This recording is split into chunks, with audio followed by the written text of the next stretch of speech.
It was just a temp job until a millionaire guest turned her world upside down. Before we get into today's story, tell me in the comments, where are you watching from? I'd really love to know how far these stories are reaching. And if you love passionate, emotional love stories full of twists and turns, make sure to subscribe to the channel. That really helps this project grow and keeps me motivated to bring you more heart-touching content. It was the start of a muggy summer afternoon in Savannah, Georgia. The sky was covered with heavy clouds, and the air held an unsettling silence, like something was about to happen. Angela Moreno, known to everyone simply as Angie, hurried through the elegant hallways of the Whitmore Grand Hotel, pushing an overloaded cleaning cart with one hand and holding a checklist clipboard with the other. Her long, wavy, dark brown hair was loosely tied in a messy bun, with a few strands sticking to her sweaty forehead. She wore the beige housekeeping uniform with the same dignity she would wear a ball gown. Her mother had taught her that a person's worth was never measured by the clothes they wore. At 27, Angie carried much more on her shoulders than the sheets and cleaning supplies she pushed down the luxurious hallway. The daughter of Mexican immigrants, she worked double shifts to pay for nursing school. Life had taught her early on to swallow her pride, smile at those who turned away from her, and keep moving even when there seemed to be no way out. As she turned the corner of the 11th floor, she stopped in front of room 1103, the presidential suite. Her clipboard read, "Vacant, authorized, full cleaning." She turned the master key and slowly pushed the door open. The silence of the suite wrapped around her. Thick carpets, wide, windows overlooking the Savannah River, furniture in oak and marble tones, and a subtle scent of lavender in the air. She stepped in quietly and began her automatic routine, picking up used towels, emptying wastebaskets, straightening cushions. She was facing away from the main bedroom door when she heard the sharp sound of a doorknob turning.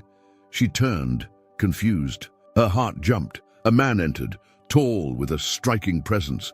He wore a light blue dress shirt with the sleeves rolled up and tailored pants. His dark blonde hair was slightly messy, like he'd run his hands through it on the way. His eyes were a translucent gray, cold as steel, but they stopped on Angie with a mix of confusion, irritation, and curiosity. Benjamin Whitmore III, the most feared and desired name in town. "You're new?" he asked, his voice low and firm, like someone used to being obeyed. "Normally, staff aren't allowed in here without clearance." Angie swallowed hard. She felt her face flush. "Sorry, sir. The clipboard said the suite was vacant. I can leave if you'd prefer." He didn't answer right away. His eyes scanned the room, and for a moment she was sure he was assessing her like she was part of the furniture. But when he noticed the framed photo on the sideboard was on the floor, glass shattered, image turned, his expression shifted. The stiffness gave way to a brief moment of vulnerability. Angie slowly approached, knelt, and carefully picked up the frame. She turned it over. A blonde woman, with blue eyes and a gentle smile. The late wife. She recognized the face from the scandalous news piece 2 years ago. The accident, the tragedy, the accusations of betrayal, and Ben's voluntary isolation ever since. "I didn't mean to intrude," she said, gently offering the frame. "Sometimes the hotel system messes up." He took the photo but didn't look at her. His fingers trembled. "Slightly, it's fine," he murmured. "Go ahead," she hesitated. "Are you sure?" That's when he looked directly at her, not with coldness, but with something heavier, quieter. "Yes, just pretend I'm not here." Over the next few minutes, Angie cleaned quietly, trying not to be affected by the strange tension in the air. But the silence felt thick, like something was suspended between them. As she passed close to the armchair where he sat, she accidentally dropped a small bottle of disinfectant. As she bent down to pick it up, he leaned down to help as well. Their fingers touched for a second. They both pulled back at the same time. "Sorry." they said in unison. The small smile she gave him was the first he had seen in weeks, and for some reason it unsettled him more than he cared to admit. As she left, gently closing the door behind her, Ben remained still, staring at the photo now, placed back on the shelf. And for the first time in a long while, he felt that something or someone was about to turn his world upside down. Ben stayed seated for a long time after the door closed. The faint scent of lavender and lemon she'd left behind still lingered. In the air, it was subtle but real, a trace unlike anything he'd gotten used to over the past 2 years, since silence had become his most constant companion. He picked up the photo again and looked at it with sorrow. The image of his wife smiled at him with a tenderness frozen in time, but something felt different in that moment. For the first time, Olivia's face seemed distant, as if grief had briefly been interrupted by a presence far too alive. In the hallway, Angie leaned against the wall for a few seconds before continuing on her way. Her heart was pounding, a mix of nervousness and something she didn't want to name. She couldn't. He was a guest, a man who clearly came from another world, and she still shared a cramped room with her mother and 2 younger brothers in the Chatham Crescent neighborhood, but there was something in that look. She couldn't forget it. The next day, ironically, or maybe it was fate, his name showed up on her clipboard again, Suite 1103, light maintenance. She hesitated. She could have asked to switch with another employee, but she didn't. She entered slowly, knocking first. The room was lit by a golden late-afternoon glow coming through the half-open curtains. He was there again, facing away from her, looking out the window. "Good afternoon, Mr. Whitmore. May I begin?" Her voice came out firmer than she expected. He didn't reply right away. Then he slowly turned. He looked more relaxed that day. No, jacket, shirt sleeves rolled up again. But his eyes still seemed to carry the weight of something no one else could see. "Angela, right?" he asked. She frowned, surprised. "Angie, but yes. How did you know?" "It's on your name tag," he replied, with the faintest hint of a smile that felt forced, like smiling was a muscle he hadn't used in a long time. "You were here yesterday." "Yes, sir. But it was a mistake. I thought the suite was vacant." He nodded. "It was an interesting mistake." Angie pretended not to understand. She walked to the bathroom and started organizing fresh towels. With every step she took, she could feel his gaze following her, not just watching her presence, but the effect she had on him. "Have you been doing this long?" he asked. She stopped folding a towel and glanced over her shoulder. "Cleaning? Since I was 19. I started to help my mom when my dad got sick." "And are you still helping?" She gave a small smile. "Now it's her turn to rest. I pay the bills, and I study when I can. Nursing." Ben stayed silent. Her words hit him more than he wanted to admit. That woman folding towels so carefully seemed more whole than anyone he knew in his world of luxury and masks. "You look tired," he commented. "I am, but I don't mind being tired. Some people wake up tired from doing nothing." There was a moment when he almost laughed, but he didn't, not yet. Instead, he walked over to the sideboard and picked up a dark wooden box. From it, he pulled out a small gold flower-shaped brooch. "It was hers," he murmured, referring to his wife. "She used to say metal flowers never wilt." Angie stepped closer slowly. He didn't offer her the brooch, just kept watching it spin between his fingers. For a moment his eyes filled, but not with pain, with confusion. "Sometimes I feel like I'm stuck between what died and what hasn't been born yet." "Maybe," Angie said softly. "What's being born needs a little space." His eyes found hers intensely. For a few seconds, no one breathed. Time seemed suspended, the air between them charged with something neither could name but both could feel. an unexpected magnetism, something delicate and dangerous all at once. She was the first to step back. She picked up the bucket of supplies and turned carefully. "I have to finish the floor," she said quietly. "Good afternoon, Mr. Whitmore." And she left without looking back. But he did. He watched her disappear down the hallway, and when he found himself alone again, he realized something had changed. Grief, which until then had felt like a locked house, now had a slightly open window. And he didn't know if that scared him or set him free. On the hotel sidewalk, as the sun set behind Savannah's twisted trees, Angie paused for a moment. She touched her lips as if she could still taste what hadn't been said, and murmured to herself, "This shouldn't be happening." But her heart already knew it was. The next morning, Angie was finishing up cleaning the lobby when she got an unexpected call from the hotel supervisor. A beige folder was placed in her hands, along with a curt message.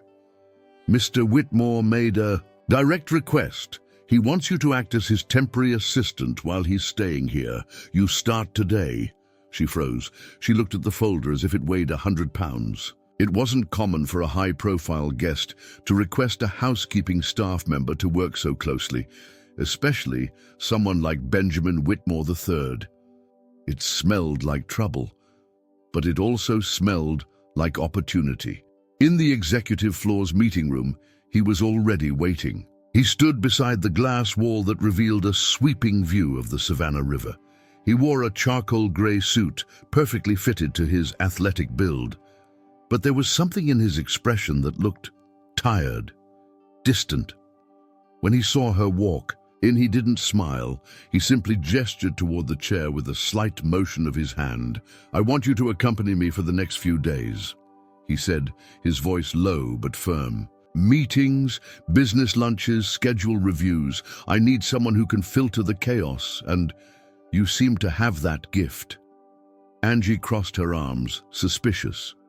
"With all due respect, Mr. Whitmore, there are plenty of people more qualified than me for this kind of job, but none who've looked me in the eyes the way you did," he replied without hesitation.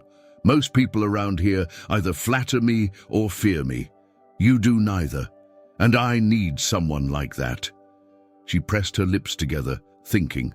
The truth was, she needed the money. She needed to pay the final installment of her tuition. She needed to help her mother, who had started to feel sharp pain in her legs after years of cleaning houses. So she swallowed her pride. "All right," she finally said, "but just so you know, I'm not going to smile for no reason or pretend you're easy to deal with." For the first time, he smiled for real, small, honest, almost unnoticeable. "That's why I chose you." In the days that followed, Angie dove into a new world. She accompanied Ben to corporate meetings where smiles were fake and gazes cold. She organized files, planned itineraries, and even served coffee to executives who barely acknowledged her existence, but he always saw her. One summer afternoon, while waiting for a delayed video conference, they got stuck in the executive lounge due to a power outage. Natural light flooded the room through the windows. With the air conditioning off, the space felt warm, intimate. Ben stood, took off his blazer, and loosened his tie. He walked to the sideboard where there were 2 bottles of water on a tray and offered one to Angie. "Have you always been like this?" he asked. "Strong, direct." She accepted the bottle and sat back on the couch. "I was raised this way. My dad used to say the world wouldn't be kind to me, so I shouldn't lower my head. Is he still alive?" "No, lung cancer. He was 52. Worked in construction until the very last day he could." Ben nodded respectfully. After a long silence, he sat beside her with no formality. "Olivia wanted to be a nurse," he said suddenly. "But she got trapped in the demands of the Whitmore family, a world of appearances and parties where she never really fit in." Angie looked at him, surprised. It was the first time he'd spoken of his wife with such openness. "Did she blame you for that?" she asked cautiously. No, but I blame myself. The silence that followed was heavier than any word. His eyes searched hers, and for a moment the walls between them fell. Angie gently touched his hand, resting on his knee. A simple gesture. Human. He slowly turned his hand and interlaced his fingers with hers. Neither of them said a word, but the touch spoke for both. It was the touch of two broken people who recognized each other in the middle of the chaos. But before they let themselves fall into it, Angie softly released his hand and stood up. I need to go over tomorrow's schedule, she said, looking away. Ben remained seated, staring at the space where she had been. He knew that moment, no matter how brief, had meant more than it should have. And maybe it was time to accept that feelings don't follow protocol. Outside, the city lights began to flicker on, and with them, a doubt grew in Angie's heart. Was she crossing a line she couldn't return from? The next day, Ben surprised Angie by calling her in earlier than usual. He was wearing dark jeans, boots, and a light blue shirt rolled up at the sleeves. No suit, no formality. I have an appointment outside the hotel, he said as he opened the car door for her. I want you to come with me. She hesitated, but got in. During the drive, he kept his eyes on the road. The silence between them was no longer uncomfortable. It was filled with unspoken words, interrupted gestures, recent memories of the brief touch of their hands. The soft sound of country music on the radio filled the empty spaces. 40 minutes later, they arrived at a secluded rural property. A simple wooden building, surrounded by old trees and a field where children ran barefoot.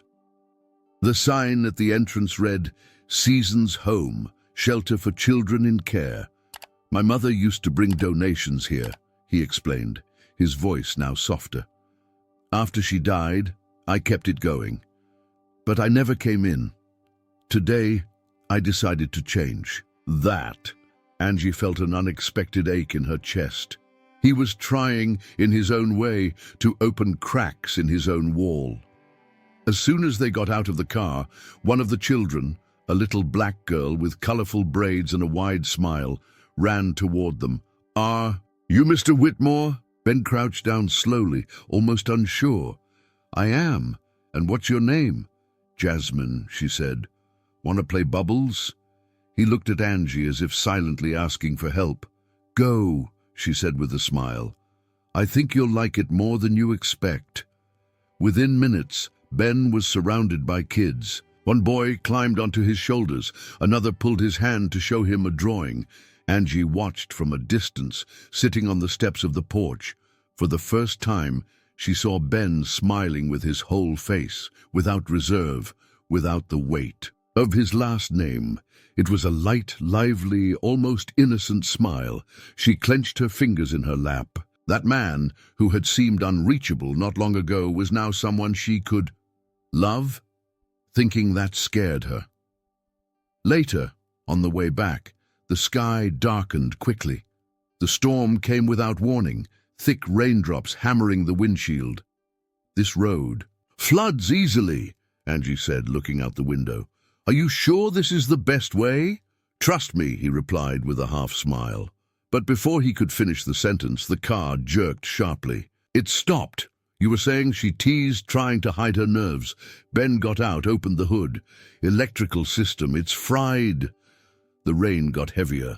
They both ran down a stretch of dirt road until they found shelter in an old wooden structure. An abandoned barn. They were soaked, breathless, laughing at the absurdity of the situation. I can't believe this, said Angie, wringing out her hair. Ben took off his jacket and, without a word, wrapped her shoulders in the still warm fabric. You're going to catch a cold, he murmured. Angie looked at him. His eyes were so close. There was honesty in them, and pain, and desire held back for too long. She spoke first. Today was the first time I saw you really smile. Ben stayed silent, his eyes locked on hers. And it was the first time in a long time I felt something real, he said. She swallowed hard. It's complicated, Ben. I know, but I can't pretend anymore. She hesitated, afraid of losing herself. But he stepped forward, as if his body already knew what his heart had decided. "If you kiss me," she said, "you won't be able to take it back." He didn't answer. He simply rested his forehead against hers, his fingers touching her wet face. The kiss came gently, as if they were afraid to break the spell. It was slow, deep, with the taste of rain and promise. And there, between old wooden beams and thunder in the distance, something was born. It wasn't just desire, it was refuge.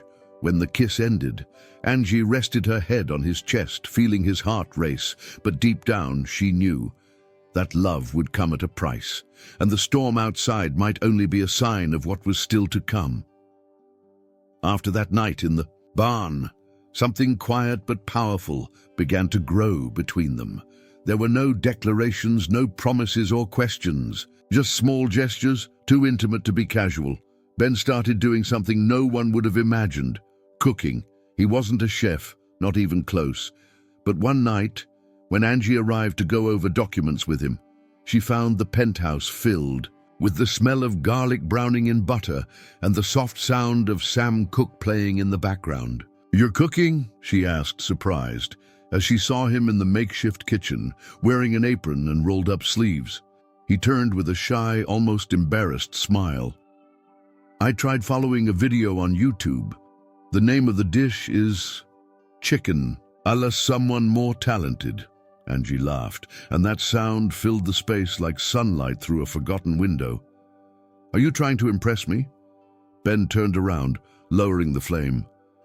"I'm trying to make you stay." During dinner, she laughed at his clumsy attempt to make rice, and he laughed when she complained the wine was too good to waste on chicken. Afterward, they sat in silence, side by side on the couch, watching the city lights through the penthouse. "Windows, you seem different lately," she said. "So do you." She looked at him out of the corner of her eye, calm on the outside, but in turmoil inside. Angie, who never had time for romance, began writing secret letters to herself. She poured into them everything she didn't dare say out loud, that her heart raced at the sound of his footsteps, that she felt alive when he smiled just for her, that the fear of surrendering was just as strong as the desire to do so. She kept the letters in a blue box hidden under the bed in the boarding house she shared with her mother. Sometimes, after a day with Ben, she would reread the words in silence and wonder, is this love? Ben changed too. He started letting her choose the music in the truck, even if he hated some of the songs. He stopped at roadside stands just because she said she liked their peach pie. He began arriving late to meetings, something unthinkable for him, because spending 5 more minutes with Angie felt more important than any contract. One night, after watching an old movie together on the suite's couch, she stood to leave. It was past midnight. He walked her to the elevator. The silence was tense, like something was about to break. "You're really going?" he asked, leaning against the hallway wall. "It's better, before I forget who I am." Ben stepped forward. The hallway's yellow light outlined her face. Her breathing slightly quickened. "I miss you when you're not around," he whispered. She lowered her gaze, eyes welling up. "Don't say that, Ben. If you say it, I'll believe it." "Then believe it." The elevator doors opened, but she didn't step in. She stood there, frozen between impulse and fear. "You come from a world that has no place for me," she said, voice breaking, "and I don't want to get hurt over something that will never really exist." Ben stepped closer, his eyes locked on hers. "And what if that world doesn't make sense to me anymore without you in it?" She didn't reply. She just looked at him for a few endless seconds, then stepped into the elevator. As the doors closed, he remained there, motionless, feeling the weight of everything left unsaid. That night, Angie wrote another letter, her hands shaking. She ended it with a sentence that hurt more than any tear. "I'm falling in love. And that scares me more than poverty, more than failure, because love, when it's not safe, can destroy. And she didn't know if what was between them was shelter or a trap. The morning after that last letter, Angie woke to her phone buzzing non-stop. Calls, notifications, and messages piled up furiously.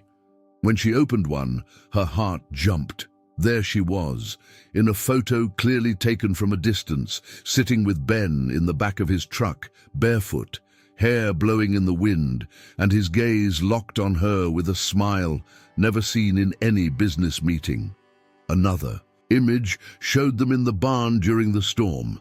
They were soaked, their faces far too close to be just friends. The captions on the gossip sites said everything she feared. Grief hero or betrayer?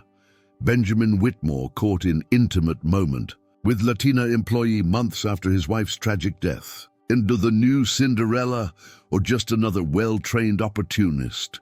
Angie's stomach turned. Her hands trembled. She called Ben. It went to voicemail. Tried again. Nothing. That's when she realized the world she tried so hard to avoid had finally turned on her. When she arrived at the hotel to confront him, she was met with lowered eyes, whispers. The supervisor pulled her aside and in a tone between pity and anger said, "He asked for you to be temporarily removed from the position until things settle down." The words hit like a knife. Angie left without saying a word. She went to the side garden where Ben often smoked a quiet cigar at the end of the day and found him. He was there, standing tense, looking at his phone. When he saw her, he quickly stood up. "Angie..." "You suspended me," she said, voice low, emotionless. "That's not it. I just thought, for now, it was better." "Better for who, Ben? For you? For your reputation? To keep your wife's memory untarnished?" He tried to get closer, but she stepped back. "I woke up today being called a gold digger, a user, trash," she continued, her chest rising and falling. "And you didn't even defend me." "It's more complicated than it seems," he said, trying to stay calm. "My family is in shock. Evelyn is spreading lies. I needed time to think. To think." She laughed bitterly. "All you had to do was tell the truth. Say, I'm more than just a passing shadow in your life." He stayed silent, his eyes on hers, but the words stuck in his throat. At that moment, Evelyn appeared. She wore a flawless dress, her hair pulled into an elegant bun, and a venomous smile. "Angela," she said with fake politeness, "you did a good job confusing my cousin, but I think it's time for you to go back to where you came from. The laundry's in the basement, in case you forgot." Angie didn't respond. She just looked at Ben, waiting for a word, a gesture, anything. But he stayed silent. That was enough. With her heart in pieces, she turned and started to walk away. The sound of her own footsteps weighed more than any insult. She didn't cry. Not yet. But inside, something broke in a way that couldn't be fixed. As she passed through the hotel exit, she left her badge at the front desk, and with it, the last thread of hope. That night, alone in her small room, she opened the box of secret letters. She read the last one she had written and tore it up. Then she took a blank sheet and wrote just one line. "He loved me, but not enough to choose me." Outside, the rain began to fall again. But now, there was no shelter, no barn, no arms to hide in. Only her, and the sound of her own silence. Angie didn't leave an address, didn't tell anyone. She simply disappeared. The weeks after her departure were a blur for Ben. He tried to convince himself it would all pass, like a fever that burns for days and then fades without leaving a mark. But it didn't. And the more time went on, the more he realized what he'd lost wasn't just an unresolved romance. It was the only truth he'd known in years. He tried to find her, started discreetly, asking former employees, calling clinics where she had considered interning, going to the laundry where her mother used to work. No one knew anything, or if they did, they weren't saying. Maybe they were protecting Angie from another heartbreak. She, on the other hand, had started over. She now lived on the east side of the city, in a modest but lively neighborhood. She had landed a steady internship at a community clinic that served patients without insurance. There, time moved slowly. The chairs in the waiting room creaked, the floors were worn, but the patients' smiles were genuine, and that kept her going. Angie wore a white coat, her hair tied back in a practical bun, eyes always alert for signs of pain. But inside, she carried a hollow space that was hard to explain.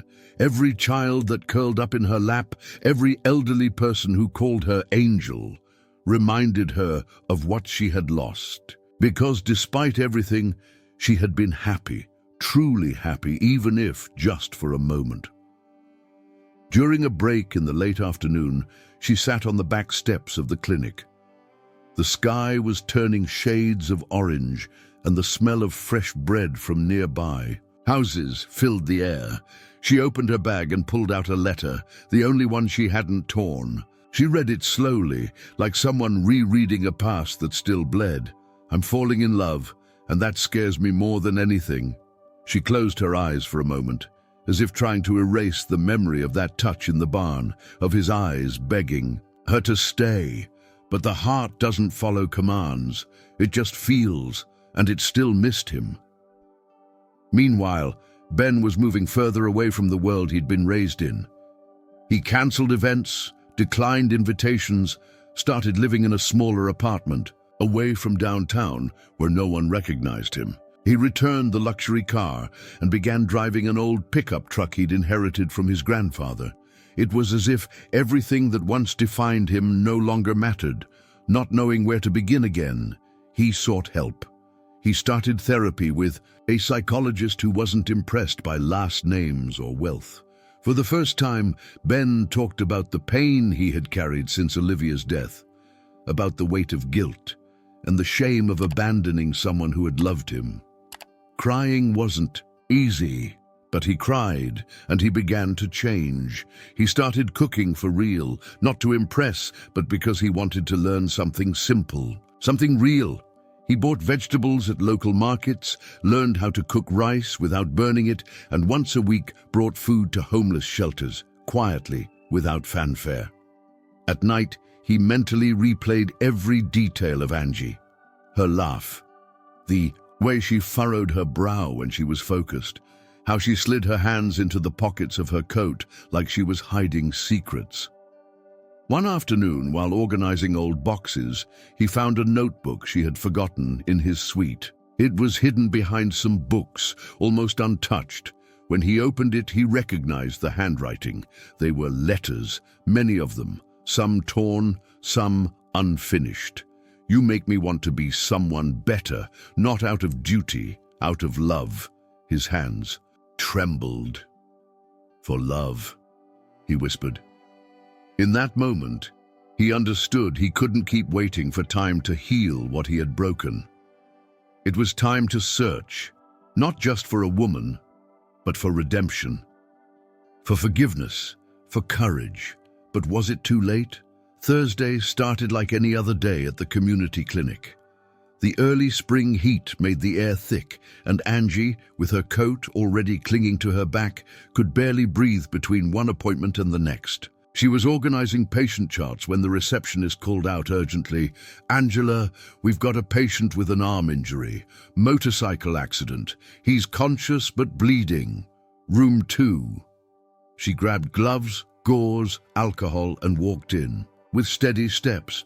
But as she pushed the door open, the world seemed to stop for a second. Sitting on the exam table, shirt torn, arm wrapped in a makeshift bandage, was Ben. His hair messy, his face slightly dusty, and that look, the same look she had sworn she'd never see again. They stood still for a few moments. He seemed to hold his breath. She tried to stay composed. "You," she murmured, swallowing hard. "You're hurt." He nodded, with a small, almost regretful smile. Fell off the bike. Nothing serious, just a little off on the inside. She looked away, focusing on the instruments, tried to shield herself behind the coat, the routine, the professionalism. But her fingers trembled as she cut the gauze. Her heart was pounding, like it was begging to be heard. Ben watched her, eyes shining. "I didn't know you'd be the one to see me." "I'm just a nurse," she replied, with restrained coldness. "I'm here to treat the wound, that's all." He didn't respond right away. He just let her clean the cut. The contact was subtle, but they both felt it, as if time, for a brief moment, crumbled between them. When she finished bandaging, he held his arm carefully and said softly, "You were my fresh start, and I let you go." She closed her eyes for a second. The wound inside her was still open, though she tried to hide it. And his voice, how he said it, wasn't the same as that cold man from the past. It was a broken voice, human, real. "Why now?" she asked, eyes still on the bandage. "Because everything I had was just a shell. I only realized it when you pulled the ground out from under me and made me want something real. I've changed, Angie." She looked at him, eyes wet. But there was pain too, an old wound that couldn't be healed with words. "You pushed me away when I needed you, most. You left me alone in front of the world. I had to rebuild myself with pieces you shattered." He lowered his head. "I know. And I'm not asking for forgiveness, but if there's any part of you that still remembers what we were, I just wanted to hear you, look at you, sit with you, that's all. A coffee, nothing more." She hesitated, took a deep breath, and in that moment her eyes softened. There was still love there, hidden beneath the scars, waiting for the right time to breathe again. "A coffee?" she said finally. "Just that?" Ben nodded, visibly moved. "Just that." When he stood and left the room, she leaned against the wall, her chest rising and falling in quiet waves. There are reunions that don't need explanations, just presence. But deep down, she knew that coffee could change everything, or destroy what was still left. The coffee wasn't just a coffee. They sat in a small restaurant near the clinic, one of those places with rustic wooden benches and yellow lights hanging from cords on the ceiling. Angie kept her arms crossed most of the time, eyes alert, listening without giving in. Ben, however, was no longer the same man, and she noticed it in his very first words. "I didn't come with promises," he began, looking straight at her. "I came with proof, and enough silence inside me to hear whatever you want to say." She didn't say anything for a few seconds, but she didn't need to. The silence now was different. It was the space where truth could be born. The following week, he came to see her again. He handed her a plain envelope with her name written by, and inside were newspaper clippings, documents, and photos. In one, Ben stood in front of a modest building, dressed in regular clothes, holding a sign that read, "Roots Project, Support Center for At-Risk Youth." She read the article in silence. It said that Benjamin Whitmore III had donated part of his personal inheritance to create community centers in the southern U.S., starting in Savannah. "I got tired of pretending to be the heir. I wanted to be someone useful," he said humbly. At the bottom of the envelope, a crumpled page caught her attention. It was the draft of a book. "The title is still tentative," he explained. "It's called The Man Who Almost Lost Everything. It's about me, about what breaks inside when you have everything, except the courage to be real." Angie felt her eyes sting, but it still wasn't the moment to let down her guard. "And why show me this now?" she asked. Ben took a deep breath, like someone preparing their heart. "Because there's one last thing I want to show you, if you're willing." She agreed. Hours later, as dusk settled, he took her back to that same dirt road they had traveled months before. The tall trees formed natural tunnels, and the sky began to turn golden. They stopped in front of the old barn. He gently pushed. The wooden door open. The smell of hay and memory still hung in the air. Angie walked in slowly, brushing her fingers against the wood, as if confirming that the place was still real. Ben stood beside her. "It was here that you changed everything," he said, lowering his gaze. "And it was from here that I let you slip away. I was afraid, Angie. Afraid to face my family, to tarnish Olivia's memory, to face the world." She turned slowly. The soft light of late afternoon lit his face gently. "But now," he continued, "I'm not afraid to love you anymore. I'm only afraid there's no time left." She felt her chest tighten. The words were simple, but filled with everything he had never known how to say. Ben pulled a small piece of paper from his pocket. It was one of her letters, the one that said, "You make me want to be someone better. You wrote this to me, and I've read it so many times I know it by heart. I just wanted to say I'm sorry, and then, if it's possible, ask for another chance." The silence that followed was made of held breath and hearts pounding too loud. Angie stepped forward. She touched his face with the tips of her fingers, as if she were redrawing the man she had once loved, and who now stood before her, whole, vulnerable, real. And then she kissed him. It was a calm kiss, deep, full of everything that had been trapped. For too long, there was no urgency. There was surrender, forgiveness, love rebuilt. When they pulled away, she rested her forehead against his and whispered, "I waited for this moment without knowing if it still existed." Ben smiled, eyes wet. "Now it does, and it's up to us." Outside, the stars began to appear in the sky, one by one, as if the universe also wanted to witness the new beginning they both deserved. But on the horizon, something still watched them. A jealous gaze, a shadow from the past that wouldn't accept their happiness so easily. A few months after the reunion in the barn, Angie and Ben didn't need grand decisions. Things just started, happening as if the universe, tired of testing them, had finally granted them a little peace. They moved into a single-story white house with a weathered wooden porch in a modest neighborhood near the clinic where Angie still worked. The house was small, with only 2 bedrooms, windows with light curtains, and the constant smell of coffee and fresh bread. It was simple, but it was home, and for them, it meant freedom. One morning, sitting on the living room floor among papers, sketches and empty coffee cups, Angie held a sheet in trembling hands. It was the outline of what would become the most important project of their lives. "What if we called it Roots of Hope?" she suggested, her eyes shining. "Because everything that grows needs roots, and every woman deserves a place to stand." Ben smiled, running a hand through his hair. He was barefoot, wearing a plain t-shirt and sweatpants, very different from the man in a suit the world once knew. "Perfect," he said. "You give it the name and the heart. I'll take care of the structure." The non-profit was born that way, from the desire to heal other people's pain through their own scars. The chosen location was an old mansion in Savannah's West Side neighborhood. The facade was cracked, the roof needed repairs, but Angie saw beauty in the tall windows and exposed brick walls. To her, every broken brick represented a story waiting to be rebuilt. Together, she and Ben worked day and night.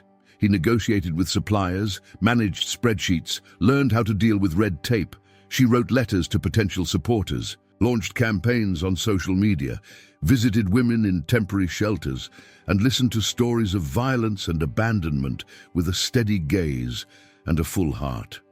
"You are the heart of all this," Ben often said, watching her comfort a young mother in tears or teach an immigrant woman how to write her own name. "And you are the strength," she replied. "Without you, the dream wouldn't stand." They were far from the world of spotlights. They didn't go to parties or give interviews. But every morning, when they woke up to the sound of the kettle whistling, they knew they had found something more valuable than any inheritance: each other. One night, after wrapping up a sewing workshop for refugee women, Angie stayed behind in the hall, turning off the lights. Ben walked in silently, carrying 2 glasses of iced tea. "We're doing something beautiful, aren't we?" he said, leaning against the wall. She looked at him, moved. "We're making history." Ben walked over, took her hand, and led her to the center of the room. "Dance with me," he asked. She laughed. "With no music?" He brought his lips to her ear and whispered, "I hear you. That's more than music." They danced right there in a dark hall, between sewing tables, donation bags, and the scent of lavender and new fabric. They were 2 imperfect bodies marked by time and pain, but perfectly fitted together. As they danced, Angie thought she never would have imagined this ending, and then she understood. It wasn't an ending. It was the beginning of something real. But outside, in the dark street, a car was pulling up slowly. Evelyn watched from a distance, her gaze cold as glass.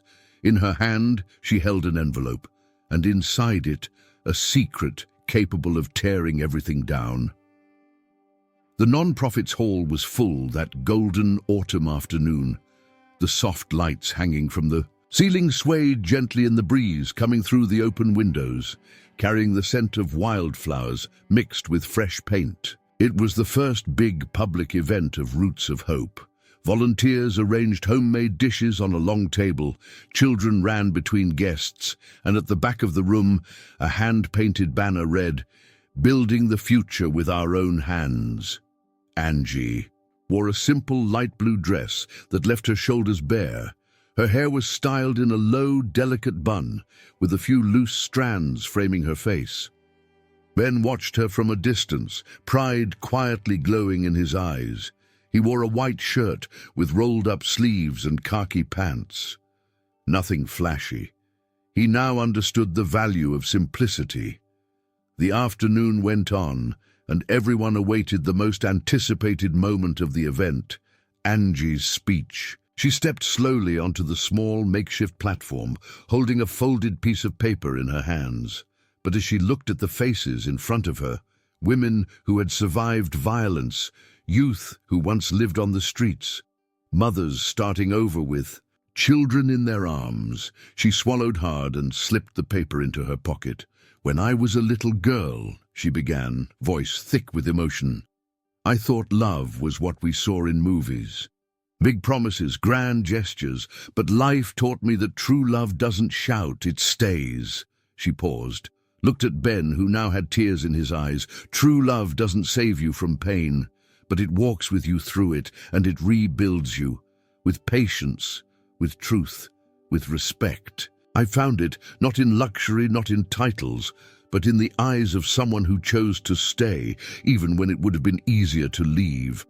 A few scattered claps began, but most of the room stayed silent, feeling each word as if it had been written. Just for them, this non-profit was born from our desire to turn wounds into roots, to make sure that every woman who has gone through pain can also go through love, even if that love starts with herself.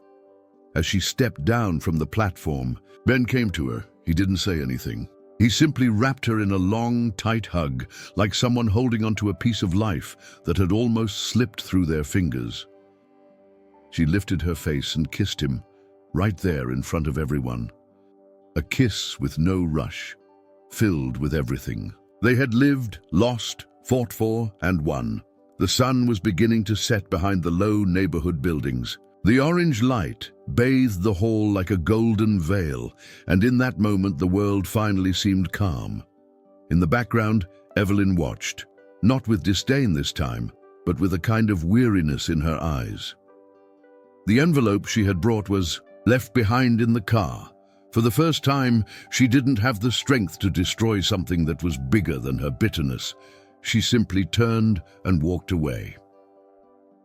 On the non-profit's porch, sitting side by side on an old rocking chair, Angie and Ben looked at a sky painted in shades of orange and pink. "Are you still afraid?" she asked, resting her head on his shoulder. "Every day," he replied, intertwining his fingers with hers. "But now I walk with it. And with you. She smiled, finally feeling her heart at peace. And so, under the sunset that witnessed their new beginning, they made a promise to keep going, side by side, not because love was easy, but because it was true. And true love doesn't save. It transforms. So, what did you think of this story? I want to hear your honest opinion. From 0 to 10, how much did this story touch you? Leave it in the comments. I'll read every single one. If you liked it, don't forget to like the video. Share it with someone who loves powerful stories like this, and subscribe to the channel so you don't miss the next chapters. And before you go, I've picked another emotional story that will touch your heart even more. Click it now and get ready to feel.